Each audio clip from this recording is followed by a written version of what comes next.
Today, we're going to be checking out the Akai AX80. It doesn't have a whole lot of love out there, but we're going to show it some today. Check it out. It's coming up. Stay tuned.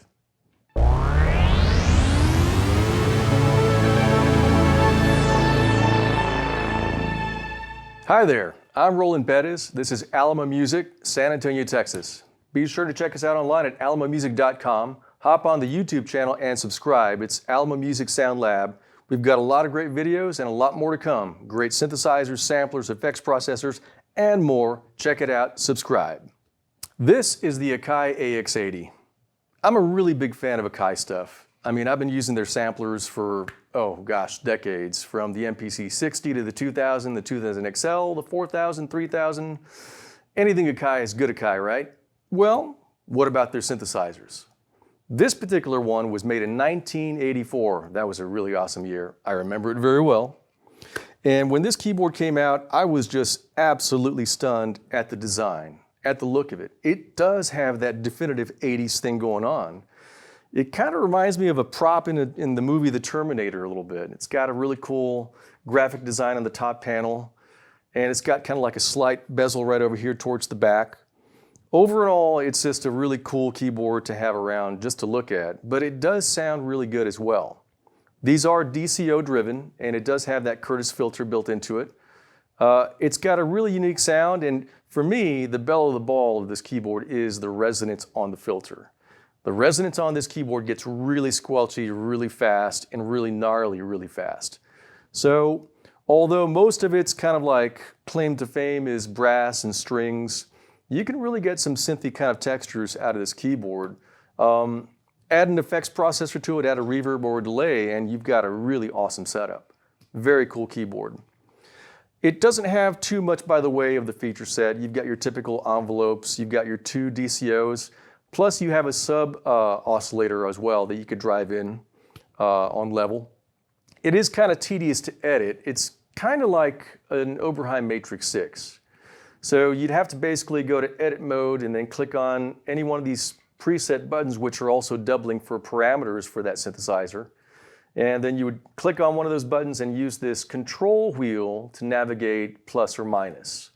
So essentially, editing on this thing is tied to this wheel right over here. It's not as slow to edit as a Matrix 6. It is pretty fast and very responsive, so you can definitely get things done pretty fast and fairly easily. Very cool keyboard nonetheless. You've got monophonic mode, polyphonic mode. You've got MIDI in, out, and through on the back. All in all, it's just a basic plain Jane synthesizer. And I guess when it first came out, its competition would have been the Roland JX3P, which we highlighted in one of the videos a couple weeks ago here at Alamo. Sonically though, it doesn't really sound like a JX3P or anything else like it, or any other keyboard for that matter. It's got its own sound, it's got its own voice, and you know, if you're the kind of collector out there that just loves to have keyboards around, getting one of these would definitely add something to the territory. It would definitely give you another canvas to kind of use and kind of create and coax out some really cool synthesizer tones. It's interesting to note that the designer of the synthesizer had his own company before he went to Akai. His keyboards back then were Multivox keyboards. You know, Multivox was kind of like a basic brand and not really a pro brand, if you would. But they did come out with some pretty unique synthesizers. Kazuo Morioka was the designer of this keyboard and was at the helm of Multivox. So I think with the budget that Akai had, he went to town and he just started designing these cool keyboards in a much bigger fashion than his previous company, Multivox. A lot of the Multivox keyboards were, well, not really built extremely well and not meant for longevity. Whereas opposed to this, you know, you could see that it's all metal and it's really well built and it's sturdy and it's heavy. So I think he had a lot of pull with Akai to kind of have a no budget limit to design something really cool. And I'm glad he did, because this is, again, a really cool keyboard. Akai, of course, went on to do a lot of other things, you know, the samplers, really high-end recording systems for studios. Akai was a really strong brand throughout the 80s and the 90s. And of course, they fell by the wayside a little bit in the 2000s. Of course, They got bought out, and now we have MPC-X and other things from Akai that are super stout and super amazing. But I still like to go retro and go back to the original stuff that Akai made back in the 80s because it's really unique. It's really cool. The design, the look, the sound, the feel, all of it that Akai was doing back in the 80s was really fantastic, and this is one of those examples. Will this Akai sound as good as it looks? Let's check it out.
I hope you enjoyed checking out this Akai AX80.